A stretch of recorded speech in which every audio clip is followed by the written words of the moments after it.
প্রকাশিত হলো college service কমিশনের বিজ্ঞপ্তি। ফর্ম ফিল আপ করা যাবে 26 ফেব্রুয়ারি থেকে, অর্থাৎ শুরু হয়ে গেছে এপ্রিলের 15 তারিখ পর্যন্ত। এলিজিবল ক্রাইটেরিয়া, মাস্টার ডিগ্রিতে 55% থাকতে হবে রেসপেক্টিভ সাবজেক্টে। এসসি এসটি এবং ডিফারেন্সিয়ালি এবলড ওবিসি এইসব ক্যান্ডিডেটদের জন্য মাস্টার্সে 50% মার্কস থাকতে হবে।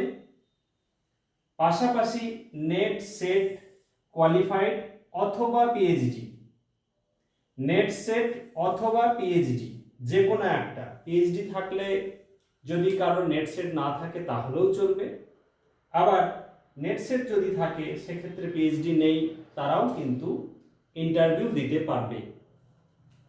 এখানে একটা ইম্পর্টেন্ট পয়েন্ট, নেট পরীক্ষার্থীদের মধ্য থেকে যাদের সার্টিফিকেটে লেখা আছে কোয়ালিফাইড ফর অনলি পিএইচডি, তারা কিন্তু এই ইন্টারভিউয়ের জন্য এলিজিবল নয়।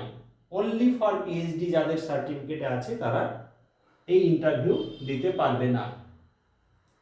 Age limit, general EWS 40 years 40 বছর, এসসি এসটিদের ক্ষেত্রে 5 বছর এক্সট্রা অর্থাৎ 45 বছর, ওবিসি ক্যান্ডিডেটদের জন্য 3 বছর এক্সট্রা অর্থাৎ 43 ইয়ার্স, ডিফারেন্সিয়ালি এবলড ক্যান্ডিডেটদের জন্য 10 ইয়ার্স এক্সট্রা অর্থাৎ 50 ইয়ার্স।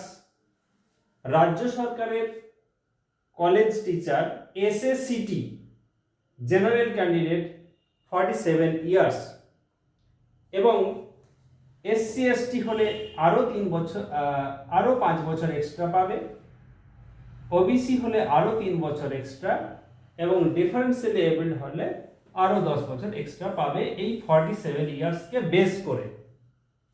অর্থাৎ এসএসসিটি ক্যান্ডিডেটদের জন্য 47 বছর এবং আরও রিজার্ভেশন থাকবে according to SC ST OBC differentially abled etcetera. এই এজ ক্যালকুলেট হবে 1/1/2026 অর্থাৎ 1 জানুয়ারি 2026 এই অনুযায়ী এই এজ লিমিট কমপ্লিট হতে হবে, এর বেশি হলে তখন হবে না।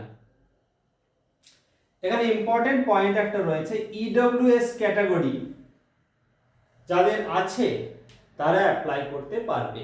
কারেন্ট ফাইন্যান্সিয়াল ইয়ারে যারা ইডব্লিউএস আছে তারা অ্যাপ্লাই করতে পারবে, এবং নেট সেট কোয়ালিফাইড যারা ইডব্লিউএস ক্যাটাগরি থেকে সেই সময়কার ইডব্লিউএস সার্টিফিকেট থাকতে হবে যারা ইডব্লিউএস ক্যাটাগরি থেকে নেট সেট পাস করেছে। এই হচ্ছে এলিজিবিলিটি। এরপর কোনো যদি কিছু জানার থাকে কমেন্ট করে জানতে পারো।